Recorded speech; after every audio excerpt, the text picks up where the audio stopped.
चलिए जानते हैं देश दुनिया की महत्वपूर्ण खबरों को सिर्फ 5 मिनट में। पर इससे पहले आपने अभी तक हमारे चैनल को सब्सक्राइब नहीं किया तो सब्सक्राइब कर लीजिए और बेल आइकन को भी दबा दीजिए ताकि ऐसी ही लेटेस्ट न्यूज आपको डेली मिलती रहे।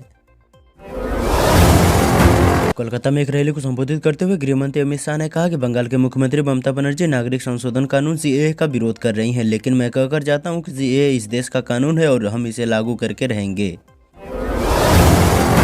दिल्ली में हुई बूंदाबांदी से पर्यावरण में फैले प्रदूषण से कुछ राहत मिली है, लेकिन फिर भी हालात कुछ हद तक वैसे ही हैं। सीपीसीबी के अनुसार दिल्ली एनसीआर में गुरुवार को सुबह वायु गुणवत्ता का स्तर 400 के पार पहुंच गया। आनंद विहार में 370, अलीपुर में 351, आरके पुरम में 390 तथा पंजाबी बाग में 410 और आईटीओ में 351 रहा।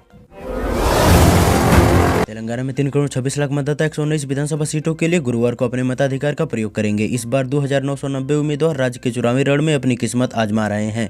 आगामी 3 दिसंबर को मध्य प्रदेश, छत्तीसगढ़, राजस्थान, मिजोरम के साथ ही तेलंगाना का चुनाव परिणाम आएगा।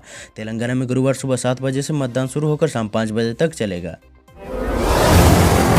दिल्ली की केजरीवाल सरकार को बड़ा झटका देते हुए देश की सर्वोच्च अदालत ने दिल्ली के मुख्य सचिव के सेवा विस्तार को मंजूरी दे दी है। सुप्रीम कोर्ट ने केंद्र के उस प्रस्ताव को मंजूरी दे दी है जिसमें उसने बताया था कि केंद्र के पास मुख्य सचिव के सेवा विस्तार का अधिकार है और उसी के तहत नरेश कुमार को 6 महीने का सेवा विस्तार दिया जा रहा है।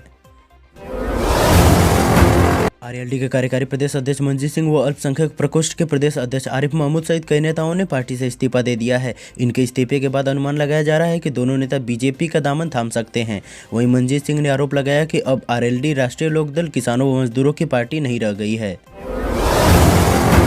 केंद्रीय मंत्री अनुराग ठाकुर ने बुधवार को कहा कि प्रधानमंत्री मोदी कैबिनेट बैठक में यह जानकर भावुक हो गए कि उत्तरकाशी सुरंग के अंदर फंसे 41 मजदूरों को 17 दिन के ऑपरेशन के बाद निकाला गया। अनुराग ठाकुर ने बताया कि इस विषय पर कैबिनेट में भी चर्चा हुआ। प्रधानमंत्री काफी भावुक थे, वह दिन में 2 बार कम से कम अपडेट ले रहे थे।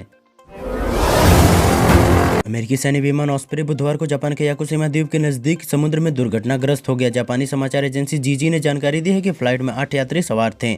यात्रियों को लेकर अभी तक कोई आधिकारिक जानकारी नहीं मिल सकी है। उत्तराखंड के सीएम पुष्कर सिंह धामी ने सामुदायिक स्वास्थ्य केंद्र चिन्यालीसोड़ में भर्ती सिलकारा सुरंग से रेस्क्यू कर लाए श्रमिकों को 1-1 लाख रुपए की सहायता राशि का चेक सौंपा तथा उन्होंने रेस्क्यू ऑपरेशन को सफल बनाने वाले रेड माइनिंग दल के सदस्यों को भी 50-50 हजार रुपये प्रोत्साहन राशि देने की घोषणा की। जेडीयू ने बिहार के अपने राजनीतिक फार्मूले को झारखंड में आजमाने की तैयारी की है। नीतीश कुमार की बदौलत पार्टी राज्य में विस्तार करने की कोशिश में गंभीरता से जुट गई है। पार्टी का लक्ष्य आगामी विधानसभा चुनाव है जो अगले साल नवंबर-दिसंबर में होंगे। इससे पहले होने वाले लोकसभा चुनाव में जेडीयू की नज़र हजारीबाग सीट पर है। हालांकि इस सीट पर INDIA में फैसला होगा।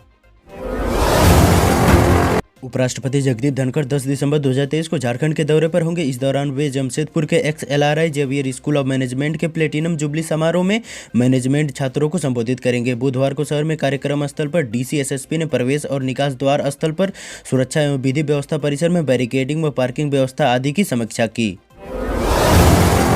संसद का शीतकालीन सत्र 4 दिसंबर से शुरू होकर 22 दिसंबर तक चलेगा। लोकसभा सचिवालय के अनुसार सरकार एक ऐसे विधेयक को लाने की भी योजना बना रही है जिसमें प्रवासी कश्मीरियों, गुलाम, जम्मू कश्मीर से विस्थापित व्यक्तियों तथा अनुसूचित जनजातियों को प्रतिनिधित्व प्रदान करने के लिए जम्मू और कश्मीर विधानसभा में सीटों की संख्या 107 से बढ़ाकर 114 किए जाने का प्राविधान है। उत्तराखंड वैश्विक निवेशक सम्मेलन में पहले से ही सरकार अब तक 2 लाख करोड़ के निवेश करार चुकी है। सिलकारा सुरंग में फंसे श्रमिकों के लिए चलाए जा रहे बचाव अभियान के कारण सम्मेलन की तैयारी प्रभावित हुई। श्रमिकों को सुरक्षित बाहर आने और बचाव अभियान के सफल होने से उत्साहित धामी सरकार अब निवेशक सम्मेलन को लेकर एक बार फिर मोर्चे पर डटने जा रही है।